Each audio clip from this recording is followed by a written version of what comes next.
মুখের ভাষা যখন অসহায় হয়ে পড়ে, চোখের ভাষায় তখনই অনবরত পানি পড়ে।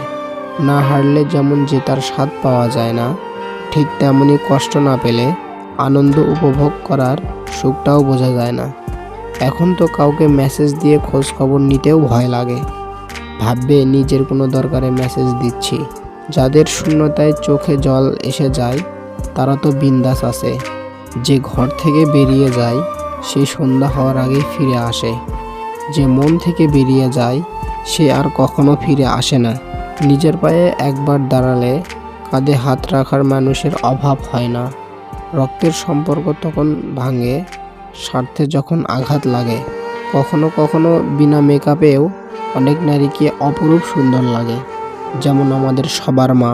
প্রেম ও ইবাদত গোপন, যতটুকু প্রকাশ পায় তা লোক দেখানো। যে সম্পর্ক তৈরি হয় লোভে, সেই সম্পর্ক শেষ হয় ক্ষোভে। খেললে হারবে, হারলে শিখবে, আর শিখলে জিতবে। আসল কথা হলো থামলে চলবে না। সম্মান করতে শিখুন ওই মানুষগুলোকে যাদের সাথে খারাপ ব্যবহার করছেন, কিন্তু বিনিময়ে আপনার সাথে খারাপ ব্যবহার করেনি কিংবা করে না। কিছু কিছু মানুষ নিজের কষ্ট এমনভাবে লুকাতে পারে যে বাইরে থেকে দেখে কিছুই বোঝা যায় না। শুধু সে নিজেই জানে তার মনের ভেতর কষ্টের পাহাড় জমে আছে। সমস্যা সবার জীবনেই থাকে, কেউ জানিয়ে দেয়, আবার কেউ গোপন করতে ভালোবাসে। একই সমাজে দুই রকম মানুষই আছে। রব আছে বলেই এত দুঃখের পরেও সুখ আসে, এক বুক কষ্টের পরেও এক সমুদ্র আনন্দ আসে। মন খুলে মনের কথা বলার আগে একটু ভেবো, কথাগুলো যাকে বা যাদের বলছো তারা তোমার কথাগুলো মর্যাদা আসলেই কি রাখবে?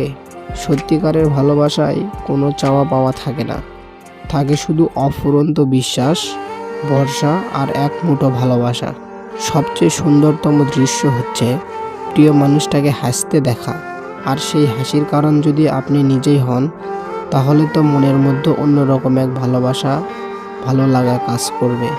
মূর্খ লোক সম্পদের জন্য অন্তরের শান্তি বিসর্জন দেয়, আর বুদ্ধিমান ব্যক্তি মনের শান্তির জন্য সম্পদ লুটিয়ে দেয়। যদি তারা জিজ্ঞেস করে ভালোবাসা কি, তাদেরকে বলে দিও ইচ্ছের বলিদান। সেই মানুষগুলোকেই জীবনে সবচেয়ে বেশি গুরুত্ব দাও, যারা তোমার ভালো আর খারাপ উভয় সময়েই তোমার পাশে থেকেছে, যারা খারাপ সময়ে তোমাকে একা ফেলে যায়নি। মনকে নদীর সাথে ভাসতে দিও, ফুলের মতো ফুটতে দিও, কিন্তু খারাপ মানুষের সাথে মিশতে দিও না। মিশলে জীবনের অর্থ খুঁজে পাবে না। জীবনের রাস্তায় অনেক মানুষের সাথে পরিচয় হয়, হাজারো পরকীয়া